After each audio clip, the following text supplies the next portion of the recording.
हाय मु मामन आपन को स्वागत करुछि आपनकर प्रिय चैनल को। आमे आज साहित्य ज्योतिर बड़पण विषयटी पढ़िबा। क आमने एबे पढ़िबा को विषय ना बड़पण विषयटी को प्रथमे पढ़िबा। ए विषयटी को किए लिखिचंती राधानाथ राय, कविवर राधानाथ राय को लिखिचंती। तांकर जन्म होछि केबे ना तांकर जन्म होछि 1848 मसीह से जन्म ग्रहण करिसंती। 1908 मसीह तांको मृत्युवरण होइछि। तांकर जन्मस्थान केउठी ना जन्मस्थान होछि केदारपुर बालेश्वर ठारे। तापर कौन कहिछि ना से जो रचना संभार तांको जीवन रे रचना संभार गुड़िक लिखिथिले से रचना संभार गुड़िक कौन कौन ना होछि केदार गौरी, नंदीकेश्वरी, उषा, पार्वती, चंद्रभागा, चिलिका, दरबार, महाजात्रा, जजातिकेश्वरी एवं से मध्य अनेक गुड़िए गद्य लिखिचंती। सेति मध्य रोची विवेकी, इटाली अजुबा एमिति अनेक रचना गुड़िक तांकर रहिछि। संस्कृत रे से रचना करिसंती, बंगला रे मध्य अनेक रचना करिसंती। एभली भाबरे कविवर राधानाथ राय विभिन्न रचना करिथिले एवं तांको आमे कोन ना ओ आधुनिक ओडिया साहित्यर पथिकृत स्रष्टा भाबे तांको जणाशुना। से कौन करती ना प्रथमे से जो कवि भावरे पाश्चात्य भारतीय साहित्य उभयर अध्ययन और अनुशीलन करी आपणार काव्य कवितारे प्रतिफलित करथिले। तेणु तांको आमे कौन कहि थाउ ना प्राच्य और पाश्चात्यर समन्वय बोली गवेषक माने मत दियंती। आउ मध्य राधानाथ राय हेउछंती जणे ओडिया माटीर बा ओडिशा माटीर जणे सुयोग्य संतान। महाकवि सारला दास परि से ओडिशार जेमती महाकवि सारला दास थिले सेहीपरि भावरे राधानाथ राय ओडिशार माटी, पानी, पवन, अरण्य, पर्वत, नदी, समुद्र, तीर्थस्थान मानंकु निज काव्य कौन करछन महत स्थान बा उच्च स्थान रे वर्णना करिसंती। भारतर विभिन्न स्थान से भ्रमण करथिले। आउ मध्य कौन कहाइछि ना तांकर जो रहिला कविंकर सौंदर्य संदर्शन रे पारदर्शिता विषय निर्वाचन रे नूतनता जेमती वर्णनार तांकर रसलता रही थाए। राधानाथ राय साधारण कविरु जणे युग प्रवर्तक भाले आमे समस्ते जानिछे। से होचंती युग प्रवर्तक। ये जो बड़पण विषयटी अछि ये बड़पण विषय रे कवि कौन कहिसंती ना कौन देखिचंती। तुमे माने प्रथमे तो बड़पण विषय कौन बुझुछ, बड़पणर अर्थ कौन महान पणिया। तो एठी आमर कौन महान पणिया कवि बर राधानाथ राय हमको दर्शाइछंती ताकू आमे देखिबा। कौन कहिछंती ना प्रथमे तो आमे जानिबा जो रहिछि बड़पण जो रहिछि कविताटी ए कविता रे राधानाथ राय कहा को आक्षेप करिछंती कौन कहिछंती ताकू आमे प्रथमे जानिबा। जेमती कि कुहा जाइछि कि जे दरबार जो अछि ए जो रहिला बड़पण कविताटी व्यंग काव्य सुप्रसिद्ध राधानाथ रायंकर सुप्रसिद्ध व्यंग काव्य दरबार रु आसी अछि। ए कविताटी मने रख वेरी इंपोर्टेंट। एही कविताटी राधानाथ रायंकर सुप्रसिद्ध व्यंग काव्य दरबार रु आसी अछि। आउ मध्य कौन ना यही जो दरबार बसीथिला ए दरबार केउठी बसीथिला ना जो बारवाटी रे जो कटकर बारवाटी दुर्ग रे एक दरबार बसीथिला। कौन पई बसीथिला दरबार ना विश्वविख्यात नक्षत्र विज्ञानी ज्योतिर्विज्ञान बा ज्योतिर्विद्या आमे जह को पठाणी सामंत चंद्र सिंह को संबंधित करबा पई एही दरबारटी बसीथिला। ए जो दरबार बसीथिला ए दरबार रे कौन हेइथिला ना दरबार जेतोळे बसीछि एथिरे विभिन्न ओडिशार विभिन्न गड़जातर राजा जमीदार माने दरबार को मध्य आसीछंती। ए जो आसीछंती सेमानंकर से जो राजा महाराजा माने रहिले सेमानंकर किपरि भाव मनोभाव रहिछि सेमानंकर माने तांकर जेतिकी देखा सेखा से माने केमिति तांकर आचरण व्यवहार रहिछि ताकू देखिकी कवि कौन हेछंती आश्चर्य होई जाइछंती। कौन होई जाइछंती आश्चर्य होई जाइछंती। एठी कौन कहिछंती आमे चलंतु विषय पढ़िबा।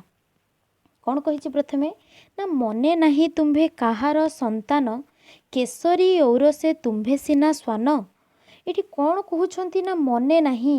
ମନେ ନାହିଁ ମାନେ କାହାକୁ କହୁଛନ୍ତି? କବିବର ଯେତେବେଳେ ମନେ ନାହିଁ କାହାକୁ କହୁଛନ୍ତି ନା ରାଜାମାନଙ୍କୁ କହୁଛନ୍ତି। କ'ଣ କହୁଛନ୍ତି ନା ତୁମେ କାହାର ସନ୍ତାନ? ତୁମ୍ଭେମାନେ କାହାର ସନ୍ତାନ? ତୁମର କ'ଣ ମନେ ନାହିଁ? କେଶରୀ ଔରସେ, କେଶରୀର ଅର୍ଥ ହେଉଛି କ'ଣ? ସିଂହ। ଔରସ ଅର୍ଥ ହେଉଛି ଗର୍ଭ।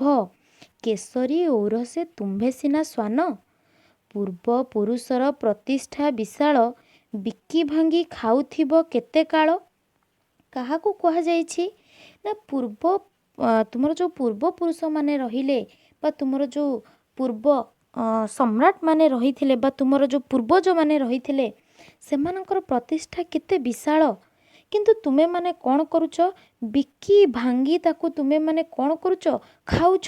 ଆଉ କେତେ ଦିନ ତୁମେମାନେ ଖାଇବ? ଏଇଠି କ'ଣ ନା କବିବର ରାଧାନାଥ ରାୟ ଯେତେବେଳେ ରାଜାମାନଙ୍କର ଆଚାର ବ୍ୟବହାରକୁ ସବୁ ଦେଖିଛନ୍ତି ସେ କ'ଣ କରିଛନ୍ତି? ଭର୍ତ୍ସନା କରିଛନ୍ତି। କାହାକୁ ଭର୍ତ୍ସନା କରିଛନ୍ତି? ନା ଯେତେବେଳେ ଦରବାରରେ ଥିବା ଗଡ଼ଜାତର ରାଜାମାନଙ୍କୁ, ଜମିଦାରମାନଙ୍କୁ ଭର୍ତ୍ସନା କରି କହିଛନ୍ତି। ଆଉ ପୁଣି କ'ଣ କହିଛନ୍ତି? ସେ ପ୍ରତିଷ୍ଠା ନିଜେ ତିଳେ ନ ବଢ଼ାଇ, କରୁଥିବ ଆଉ କେତେ ତା ବଢ଼ାଇ। କହିଲେ ସେ ପ୍ରତିଷ୍ଠାକୁ, ସେ ଯେଉଁ ପ୍ରତିଷ୍ଠା ସେମାନେ କରିଯାଇଛନ୍ତି, ତୁମର ପୂର୍ବପୁରୁଷମାନେ କରିଯାଇଛନ୍ତି, ସେ ପ୍ରତିଷ୍ଠାକୁ ତୁମେ ତିଳେ ତିଳେ ନ ବଢ଼ାଇ, ବଢ଼ାଇ ମାନେ ମାନେ ଯେଉଁଟାକି ତୁମେ ମାନେ ଉନ୍ନତି ନ କରି ତାକୁ ତୁମେ କ'ଣ କରୁଛ? କରୁଥିବ ଆଉ କେତେ ତା ବଢ଼ାଇ। ତୁମେ ମାନେ କେତେ, ତୁମେ ମାନେ ଏଠି କୁହାଯାଇଛି, ତୁମମାନଙ୍କୁ କୁହାଯାଇଛି, ମାନେ ରାଜାମାନଙ୍କୁ ଏଠି କବି କହୁଛନ୍ତି ତୁମେ ମାନେ ତାକୁ ଆଉ କେତେ ଦିନ ତୁମେ ତାକୁ ଭାଙ୍ଗି ଖାଉଥିବ, ତୁମେ ମାନେ କ'ଣ ଜାଣିପାରୁନାହଁ? ପୁଣି କ'ଣ କହିଛନ୍ତି ଦେଖ, ବିକି ଭାଙ୍ଗି ଖାଉଥିବ କେତେ କାଳ, ସେ ପ୍ରତିଷ୍ଠା ନିଜେ ତିଳେ ନ ବଢ଼ାଇ। ହଁ, ଆମେ ଏଇଟା ପଢ଼ିଲେ। ତାପରେ କ'ଣ କହିଛି? ଥିଲେ ଆଗେ ଯେଉଁ ଉତ୍କଳର ସ୍ୱାମୀ, ବହ୍ନି ଶିଖା ପରି ସଦା ଊର୍ଦ୍ଧ୍ୱଗାମୀ। ଏଠି କ'ଣ କହିଛନ୍ତି ନା ଥିଲେ ଆଗେ ଯେଉଁ ଉତ୍କଳର ସ୍ୱାମୀ, ମାନେ ଉତ୍କଳର ସମ୍ରାଟ। ସ୍ୱାମୀ ମାନେ ସମ୍ରାଟ। ଆଗରୁ ଯେଉଁ ଉତ୍କଳର ସ୍ୱାମୀ ଥିଲେ, ସମ୍ରାଟ ମାନେ ଥିଲେ। ବହ୍ନି ଶିଖା, ବହ୍ନି ଶିଖା ମାନେ କ'ଣ ନା ନିଆଁ। ନିଆଁ ଯେପରି ସବୁବେଳେ କ'ଣ ହୋଇଥାଏ? ଊର୍ଦ୍ଧ୍ୱଗାମୀ ହୋଇଥାଏ। ତୁମମାନେ ଜାଣିଥିବ ନିଆଁ ସଦା ଊର୍ଦ୍ଧ୍ୱଗାମୀ। ସେମାନେ ଊର୍ଦ୍ଧ୍ୱଗାମୀ ଥିଲେ। କିନ୍ତୁ ତୁମ୍ଭେ ହୋଇ ସେହି ବଂଶର ସନ୍ତତି, ଜଳଧାରା ପରି ହେଲ ଅଧଗତି। କିନ୍ତୁ ତୁମ୍ଭେମାନେ କ'ଣ କରୁଛ? ସେହି ବଂଶର ସନ୍ତତି, ମାନେ ସେହି ବଂଶର ସନ୍ତାନ ତୁମେମାନେ। କିନ୍ତୁ ତୁମେମାନେ କ'ଣ କରୁଛ? ଜଳଧାରା, ଜଳଧାରା ମାନେ ପାଣି ପରି। ଅଧୋଗତି, ଅଧୋଗତି ମାନେ ନିମ୍ନଗତି। ନିମ୍ନକୁ କାହିଁକି ତୁମେମାନେ ବହୁଛ? ତୁମ୍ଭ ପିତୃଗଣ ପରମ ଉଦାର, ରାଜ୍ୟ ମଣୁଥିଲେ ଏକ ପରିବାର। ଦେଖ କ'ଣ କହିଛନ୍ତି ନା ତୁମ୍ଭର ପିତୃଗଣ ପରମ ଉଦାର। ତୁମର ଯେଉଁ ପିତୃଗଣ ମାନେ ଥିଲେ, ପିତୃଗଣ ମାନେ ପୂର୍ବପୁରୁଷ, ପରମ ଉଦାର। ଉଦାର ମାନେ ଦୟା, ଦୟା ଭାବ ସେମାନଙ୍କ ପାଖରେ ଥିଲା। ଦାନୀ ଥିଲେ, ଉଦାର ମାନେ ଦାନୀ, ଦୟା ଭାବ ଥିଲା ତାଙ୍କ ପାଖରେ। ରାଜ୍ୟ ମଣୁଥିଲା ଏକ ପରିବାର। ତାଙ୍କୁ ଏ ପୁରା ରାଜ୍ୟ, ସେ ଯେଉଁ ରାଜ୍ୟରେ ଶାସନ କରୁଥିଲେ, ରାଜ୍ୟ ତାଙ୍କୁ କ'ଣ ମଣୁଥିଲା ନା ସେ ରାଜ୍ୟକୁ ମଣୁଥିଲେ ଏକ ପରିବାର ବୋଲି ଭାବୁଥିଲେ। ସେ ରାଜ୍ୟକୁ କ'ଣ ଭାବୁଥିଲେ? ଏକ ପରିବାର ବୋଲି ଭାବୁଥିଲେ। କିନ୍ତୁ ତୁମ୍ଭେମାନେ ତାଙ୍କର ସନ୍ତାନ ସନ୍ତତି ହୋଇ ତୁମ୍ଭେମାନେ କ'ଣ କରୁଛ? ତୁମ୍ଭେମାନେ ଜାଣିନାହଁ? ତୁମେମାନେ କେତେ ଅଧୋଗତି ହେଉଛ? ତାଙ୍କ ପ୍ରାଚୀନ ସୁଧାରକୁ ତୁମେ ଭାଙ୍ଗି କରି ଖାଉଛ। କାହିଁ ଗଲା ସେହି ପ୍ରାଚୀନ ସୁଧାର, ରାଜା ପ୍ରଜା ଏବେ ହେଲେ ବାଜପାରା। ଏଠି କ'ଣ କୁହାଯାଇଛି? କାହିଁ ଗଲା ସେହି ପ୍ରାଚୀନ ସୁଧାର। ପ୍ରାଚୀନର ଅର୍ଥ ପୁରାତନ, ସୁଧାର ଅର୍ଥ ଉତ୍ତମ ପ୍ରଥା। ସୁଧାର ଅର୍ଥ ଉତ୍ତମ ପ୍ରଥା। କହିଲେ କାହିଁ ଗଲା ସେହି ପ୍ରାଚୀନ ସୁଧାର, ସେ ପୁରାତନର ଯେଉଁ ନୀତି ନିୟମ, ଉତ୍ତମ ପ୍ରଥା ଗଲା କୁଆଡ଼େ? ରାଜା ପ୍ରଜା ଏବେ ହେଲେ ବାଜପାରା। ଏ ଯେଉଁ ରାଜା ପ୍ରଜାର ଯେଉଁ ସମ୍ପର୍କ, ଏବେ ସେମାନେ କ'ଣ ହୋଇଛନ୍ତି? ବାଜପାରା। ବାଜର ଅର୍ଥ ସଞ୍ଚାଣ, ଆଉ ପାରା ତୁମେ ଜାଣିଥିବ ସଞ୍ଚାଣ ଯେପରି ପାରାକୁ ଦେଖିଲେ କ'ଣ କରେ? ଲୁଣ୍ଠ ତାକୁ ମାରିବାକୁ ଚେଷ୍ଟା କରେ। ସେହିଭଳି ଭାବରେ ରାଜାମାନେ ଏବେ କ'ଣ ହୋଇଛନ୍ତି? ଶୋଷଣ କରୁଛନ୍ତି। ଏ କଥା କୁହାଯାଇଛି ରାଜା ପ୍ରଜା ଏବେ ହେଲେ ବାଜପାରା। କ'ଣ କହିଲା? କାଢ଼ି ନେଲା ରାଜ ଭୋଗ ଅଭିଳାଷ, ପ୍ରଜା ମୁଖୁ ତାହା ଶ୍ରମାଜିତ ଗ୍ରାସ। ତୁମ୍ଭେମାନେ କ'ଣ କରୁଛ? ଯେଉଁ ବର୍ତ୍ତମାନର ରାଜାମାନେ କ'ଣ କରୁଛନ୍ତି? କାଢ଼ି ନେଉଛନ୍ତି। କ'ଣ କାଢ଼ି ନେଉଛନ୍ତି? ରାଜଭୋଗ ଅଭିଳାଷ। ଯେତେବେଳେ ତାଙ୍କର ରାଜଭୋଗ ଅଭିଳାଷ ବଢ଼ାଇବା ପାଇଁ, ତାଙ୍କର ଯେଉଁ ଗନ୍ତାଘର ବଢ଼ାଇବା ପାଇଁ ସେମାନେ ପ୍ରଜାମୁଖୁ ମାନେ ପ୍ରଜାମାନଙ୍କ ମୁହଁରୁ ତାଙ୍କ ଶ୍ରମାର୍ଜିତ, ତାଙ୍କ ମାନେ କାହାକୁ କୁହାଯାଇଛି? ପ୍ରଜାମାନଙ୍କୁ କୁହାଯାଉଛି। ଶ୍ରମାର୍ଜିତ ଗ୍ରାସ, ପ୍ରଜାମାନେ ଯେଉଁ ପରିଶ୍ରମ କରିକି ଯେଉଁ ଅର୍ଜନ କରିଛନ୍ତି ଧନ, ତୁମେ ତାକୁ କ'ଣ କରୁଛ? ଗ୍ରାସ ମାନେ ତୁମେ ତାଙ୍କୁ ଖାଇଯାଉଛ, ସେଗୁଡ଼ିକୁ ତୁମେ ତାଙ୍କ କତରୁ ଲୁଣ୍ଠନ କରି ନେଉଛ। ପୁଣି କ'ଣ କହିଛନ୍ତି ନା, ଦେଶୀ ହୋଇ ତୁମ୍ଭେ ଆଚରିଲ ନୀତି, ନିର୍ମମ ବିଦେଶୀ ସର୍ବଶୋଷୀ ନୀତି। ଦେଶୀ ହୋଇ ତୁମ୍ଭେ ଆଚରିଲ ନୀତି, ତୁମ୍ଭେ ମାନେ ଦେଶୀ, ତୁମ୍ଭେ ଆମ ଦେଶର ଲୋକମାନେ, ତ ତୁମ୍ଭେମାନେ କିପରି ଭାବରେ ନୀତି ମାନେ ତୁମେମାନେ ଖରାପ ନୀତିକୁ କାହିଁକି ଆଚରିଛ? ସେ ପୁଣି କି ନୀତି? ନା ନିର୍ମମ ବିଦେଶୀ ସର୍ବଶୋଷୀ ନୀତି। ନିର୍ମମ ବିଦେଶୀ, ବିଦେଶୀ ମାନେ ଯେପରି ଭାବରେ ନିଷ୍ଠୁର ଥିଲେ, ସର୍ବଶୋଷଣ କରୁଥିଲେ, ସେପରି ନୀତି ତୁମେମାନେ କାହିଁକି ଆଚରିଛ? କାହିଁକି ତାକୁ ତୁମେ ଗ୍ରହଣ କରୁଛ? ତାପରେ ଦେଖ ଏଠି କ'ଣ କୁହାଯାଇଛି?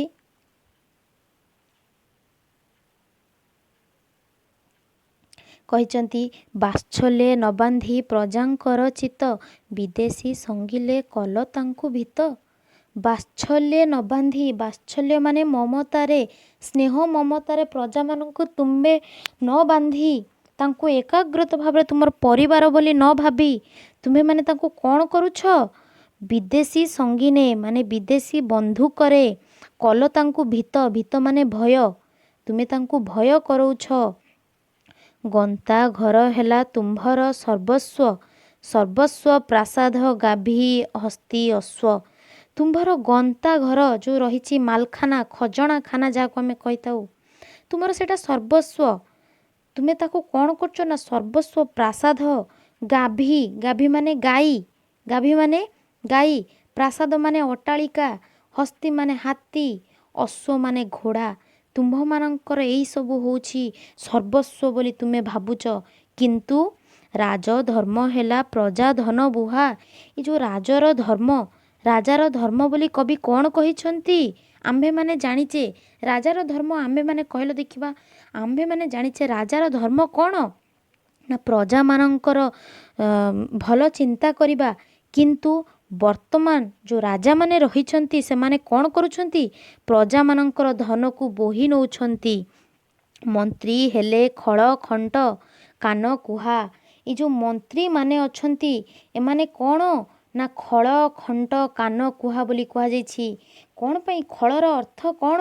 ଦୁଷ୍ଟ ଚରିତ୍ର। ମନେ ରଖ, ଖଳର ଅର୍ଥ ଦୁଷ୍ଟ ଚରିତ୍ର, ଖଣ୍ଟର ଅର୍ଥ ଡକାୟତ ଯାହାକୁ କହୁ ଆମେ, କାନ କୁହାର ଅର୍ଥ ଏ ଘର ମାଉସୀ ସେ ଘର ପିଉସୀ, ମାନେ ଯେମିତିକି ଚୁଗୁଲାମି କରିଥାନ୍ତି, ଏ କଥା ନେଇକି ସେ ଆଗରେ, ତା କଥା ନେଇକି ତା ଆଗରେ କହିଥାନ୍ତି। ମନ୍ତ୍ରୀମାନେ ସମସ୍ତେ ସେଇଭଳି ଭାବରେ ଥାନ୍ତି ନା?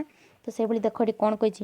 ନା ମନ୍ତ୍ରୀ ହେଲେ ଖଳ ଖଣ୍ଟ କାନ କୁହା, ତଣ୍ଡି ଦୁଃଖୀ ରଙ୍କ ଅରକ୍ଷିତ ରାଣ୍ଡ, ବିଦେଶୀଙ୍କୁ ଖୁଆଇଲ କୁକୁଟାଣ୍ଡ। କହିଲେ ତଣ୍ଡି ଦୁଃଖୀ ରଙ୍କ ଅରକ୍ଷିତ ରାଣ୍ଡ। ତଣ୍ଡି, ଏ ଯେଉଁ ତଣ୍ଡି ଦୁଃଖୀ ମାନେ ଯାହାର କିଛି ନାହିଁ। ତଣ୍ଡି ଦୁଃଖୀ, ରଙ୍କର ଅର୍ଥ ହେଉଛି କ'ଣ? ନା ଯିଏ ଖାଇବାକୁ ବି ପାଏ ନାହିଁ, ନିହାତି ଗରିବ। ଅରକ୍ଷିତର ଅର୍ଥ ଯାହାର କେହି ନାହାନ୍ତି, ଆମେ କହିଥାଉ ନା ଅନାଥ, ଅରକ୍ଷିତ ବୋଲି କହିଥାଉ।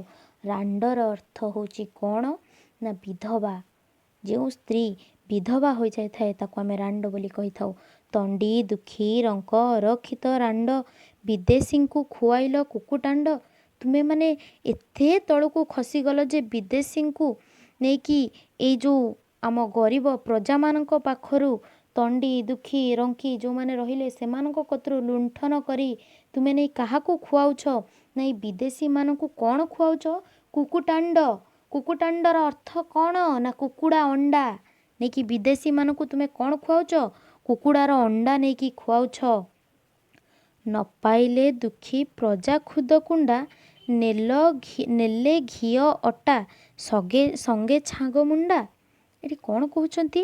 ନା ନ ପାଇଲେ ଦୁଃଖୀ ପ୍ରଜା, ତୁମର ଯେଉଁ ପ୍ରଜାମାନେ ରହିଛନ୍ତି, ଏତେ ଦୁଃଖରେ ରହିଛନ୍ତି ପ୍ରଜାମାନେ, ସେମାନେ ଖୁଦ କୁଣ୍ଡାଟିଏ ବି ପାଉନାହାନ୍ତି।